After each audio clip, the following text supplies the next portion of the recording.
again, we're going to look back at this year, and then at the same time, we're going to start setting goals for next year. Who here wrote down goals at the beginning of 2023? Does anybody like to share a goal that they wrote down that they accomplished? Let's celebrate one. Somebody? Okay.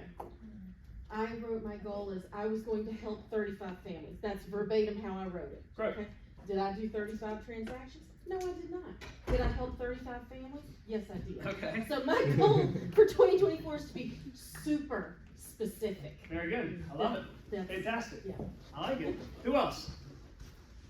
Somebody else had their hand raised. Justin? I said that I would make sure I knew all of my A's and A pluses birthdays. Okay. Because sometimes, you know, they may not be on Facebook. There was a recent call, and I did a pretty good job of the people who wanted to give me their birthdays. So I can put them in my calendar and make sure that, you know, they get the phone call.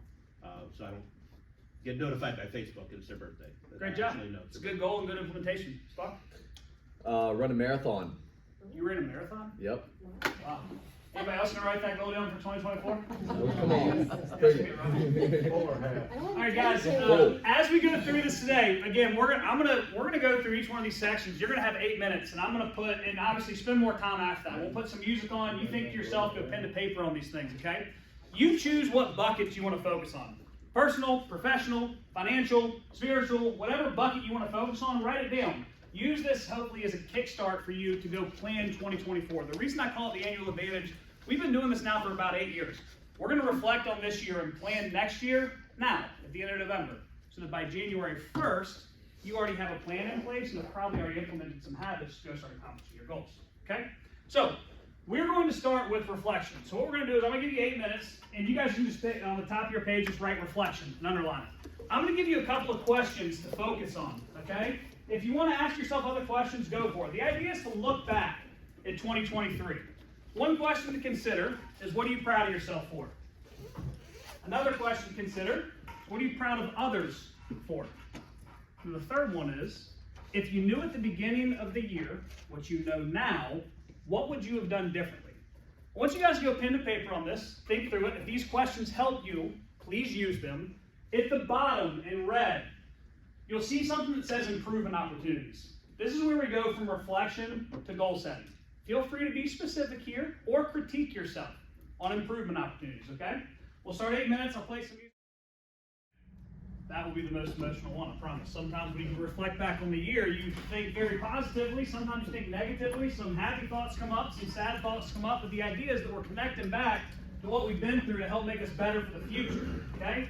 The next section, we're going to move on to brain dump. And I want you guys to keep your reflection page, please, guys.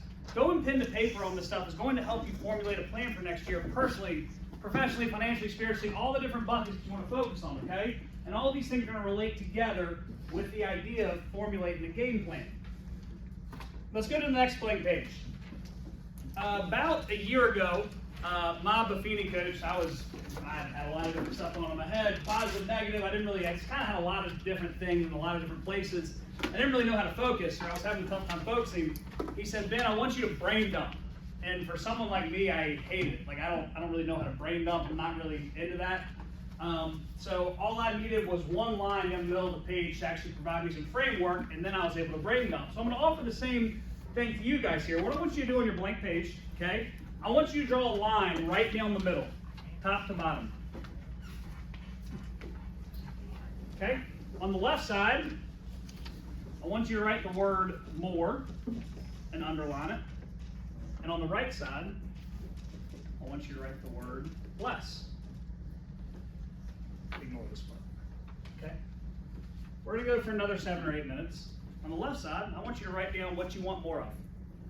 Money, sleep, family time. Like, write down what you want more of.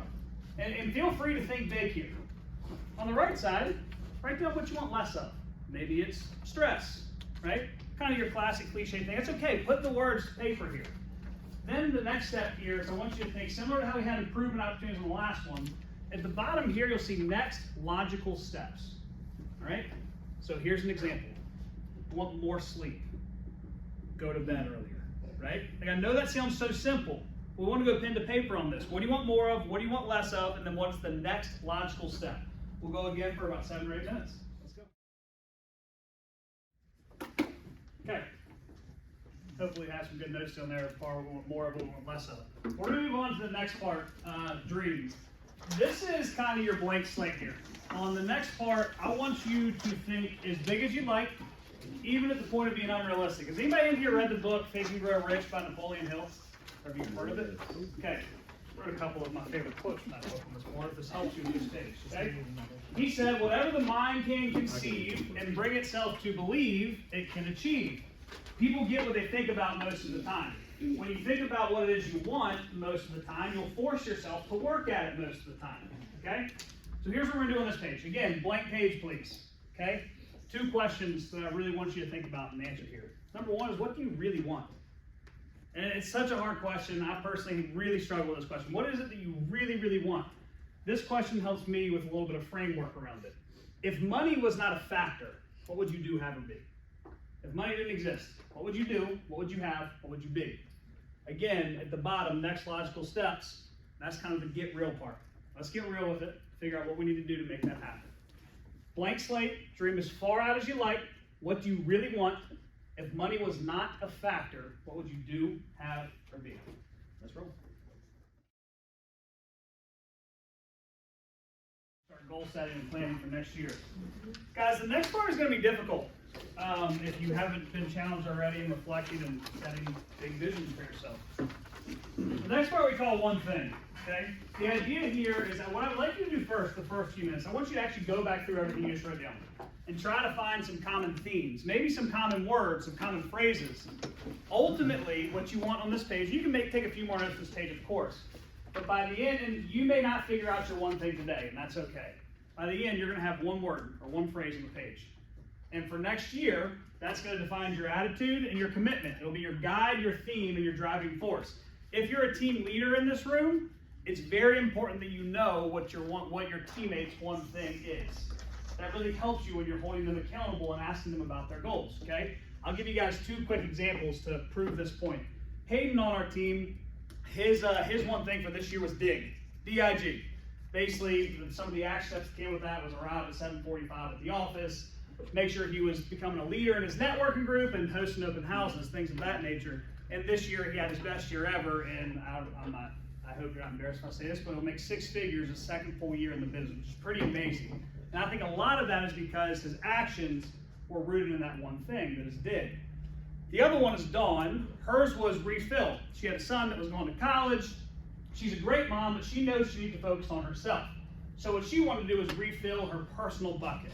That came back to morning routine, making sure she was walking, doing her journaling, things like that. Again, this can be personal or professional. We're going to see if we can establish one thing, typically a word or a phrase, that will define your attitude and your commitment in 2024. Let's see if we can take about 6 minutes, think through this, go back to your notes, see what you come up with. Here we go. Next page. Talk about my personal favorite. Morning routine. All right? It is my belief that successful leadership and to be successful in sales, it requires an absolutely relentless positive attitude and a relentless level of commitment. I believe that a consistent morning routine can provide a spark for both of these things, whether it's improving your attitude or improving your commitment. A consistent morning routine can help. So what I would like you to do, we're only going to take maybe 3 or 4 minutes here, because I think a morning routine can be very personal. It might take some time, depending on your family situation, to figure out what you want to do. So you probably want to spend more time on this later on. But I want you to consider what you wrote down for improvement opportunities, next logical steps, and your one thing when developing your morning routine. Think Monday through Friday. If you want to go 6 or 7 days a week, be the man, that's fine. But think Monday through Friday here, and think consistency. Something that would make what you've written down so far as your 2024 game plan, that would make that proud. Last page, last blank page you're going to have. If you have a different color pen, this would be helpful. If you don't, that's okay. Go back through everything you write down, circle and highlight what's the most important to you. Your last page is going to be your recap page. This is where you'll actually do the old-fashioned goal setting. You've probably already written down some goals under improvement opportunities or next logical steps. This is where, if you're interested in the number of families served, for example, you write down that here. This is where we're going to actually recap and organize what we wrote down and actually come up with a list of goals. I don't know if there's a perfect number for goals. You might have one goal for next year, you might have 20. I would just suggest that whatever your goals are, it comes with an action plan to complement it. If your goal is to improve a certain skill or attribute, let's say that you want to become more consistent. Instead, and maybe an action plan to complement that was you're going to surround yourself with more consistent people, so you have full control over that. Or you'll read books written by consistent people, or listen to podcasts by consistent people, right? So if you want to improve a skill or an attribute, you want to surround yourself with others who are that way, or who you believe are that way, or start listening to and reading about those types of people, okay? Let's take about 5 minutes and organize our stuff here. I bet many of you guys haven't on pen and paper on that much stuff in a long time, huh?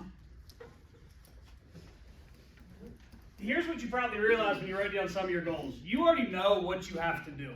Like there's no secret sauce or magic pills to any of this. It's the idea that people like to say that knowledge is power, but knowledge by itself is useless. It's actually in the act of doing things. And so what you just did is took a step toward actually doing something that you know you're able to do to accomplish a specific goal. Okay? So I want to do one more thing that'll be in that category of actually doing. I want to get into small groups, and I'll divide you guys up here in a second. And I want each person in the group to share a goal or two. Declare what you're going to do next year. And maybe discuss how you're going to accomplish that. And look for advice for the folks in your group. We'll do this for about, 7 or 8 minutes, and we'll wrap up so we get out of here by 2. But as far as the group's concerned, let's go from here over. So you guys just turn around and go here. Okay? Christine, over. Y'all turn around and go here. And then that third row, slide down and then turn around. And we'll go 3, 2, and then 3, 4. Is that good? Or Labs, you can slide down with Larry. I'm sorry. Yeah. And the back group, y'all can just get together in the back. Put your chairs in a circle, something like that. Y'all good? Okay. Let's get in small groups. Let's declare a couple of goals.